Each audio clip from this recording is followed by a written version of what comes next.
નમસ્કાર, હું છું કેતલ અને આપ જોઈ રહ્યા છો CB24। વિરાટ કોહલીના ફેન્સ માટે એક માઠા સમાચાર છે। વિરાટ કોહલીએ ટેસ્ટ ક્રિકેટમાંથી નિવૃત્તિ જાહેર કરી છે। જો કે BCCIએ ફરી એકવાર વિરાટ કોહલીને વિચાર કરવા માટે જણાવ્યું છે। ભારતીય બેટર વિરાટ કોહલીએ ટેસ્ટ ક્રિકેટમાંથી નિવૃત્તિ લઈ લીધી છે। તેમણે આ માહિતી ઇન્સ્ટાગ્રામ ઉપર આપી હતી। આ પહેલા વિરાટ કોહલીએ ટેસ્ટ ક્રિકેટમાંથી નિવૃત્તિ લેવાની ઈચ્છા વ્યક્ત કરી હતી। તેમણે અગાઉ ભારતીય ક્રિકેટ કંટ્રોલ બોર્ડને આ અંગે જાણકારી આપી હતી। જો કે BCCIએ તેમને તેમના નિર્ણય ઉપર પુનઃ વિચારણા કરવા માટે જણાવ્યું હતું। બોર્ડર ગાવસ્કર શ્રેણીમાં વિરાટનું પ્રદર્શન સારું નહોતું, કારણ કે તેઓએ 25 કરતાં ઓછાની સરેરાશથી રન બનાવ્યા હતા। આ શ્રેણીમાં તેમણે 23.75ની સરેરાશથી રન બનાવ્યા હતા। 8માંથી 7 વખત તે ઓફ સ્ટમ્પની બહાર બોલ ઉપર આઉટ થયા હતા। તો BGDમાં કોહલીએ 9 ઇનિંગમાં 190 રન બનાવ્યા, જેમાં એક અણનમ સદીનો સમાવેશ થાય છે। છેલ્લા 5 વર્ષમાં તેમણે 37 ટેસ્ટમાં ફક્ત 3 સદી ફટકારી છે અને તેની સરેરાશ 35થી ઓછી રહી છે। તો અગાઉ કોહલીએ T20 ક્રિકેટમાંથી નિવૃત્તિ લીધી હતી, પરંતુ IPL 2025માં જબરદસ્ત ફોર્મમાં રહ્યા છે। તેમણે ત્યાર સુધીમાં 11 મેચમાં 505 રન બનાવ્યા છે।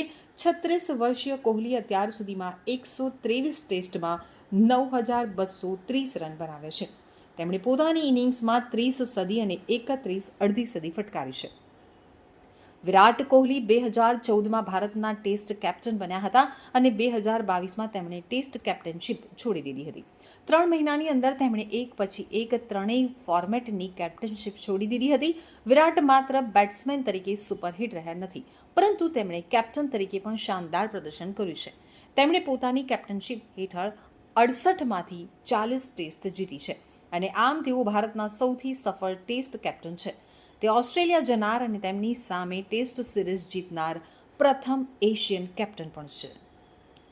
जो खेलने वाले लोग होते हैं उनको पता होता है कि टेस्ट क्रिकेट में कितना कैरेक्टर, कितनी स्किल, कितना टेम्परामेंट का आपको टेस्ट होता है रेगुलरली। एक दिन में मैच खत्म नहीं होता है, कुछ घंटों में मैच खत्म नहीं होता है। शाम को अगर आपका बहुत अच्छा दिन भी निकल गया तो भी आपको सुबह उठ के दोबारा आना है, और अगर आपकी फील्डिंग आ गई तो आपको पूरा दिन फील्ड में खड़े रहना है, और फिर दोबारा सेकंड इनिंग में आप पहली बॉल में भी आउट हो सकते हैं। फिर आपको बैठ के पूरा दिन ताली बजानी है, अपनी टीम को मोटिवेट करना है, तरीके ढूंढने हैं फील्ड में हम कैसे जीत सकते हैं, स्ट्रेटेजी के बारे में सोचना है।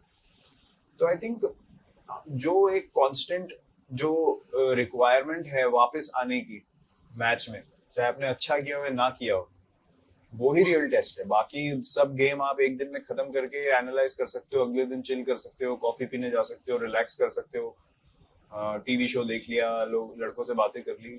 टेस्ट क्रिकेट में ये सब नहीं हो सकता है। आपकी एक रूटीन होनी चाहिए, आपको पता होना चाहिए कि मेरा क्या सोने का टाइम है, क्या उठने का टाइम है, क्या मेरी एनर्जी लेवल्स हैं, कल मुझे क्या कैसे खेलना है। वो मेंटल प्रिपरेशन होनी चाहिए, आपको अपने माइंड को कैसे रिलैक्स रखना है, रात को एक्साइटेड कैसे उठना है सुबह। ये सब चीजें बहुत जरूरी होती हैं। तो इसमें कोई ऑप्शन नहीं है। आप एक दिन खेल के ही नहीं बोल सकते मैं 4 दिन नहीं खेलूंगा, आपको आना ही पड़ेगा जब तक रिजल्ट नहीं होता। तो आई थिंक वो फॉर्मेट ही ऐसा बनाया गया है कि आपकी चॉइस हो या ना हो, आपको अपना कैरेक्टर डिस्प्ले करना ही पड़ेगा, चाहे वो अप टू द मार्क हो या ना हो, वो सब फील्ड पे दिख जाता है।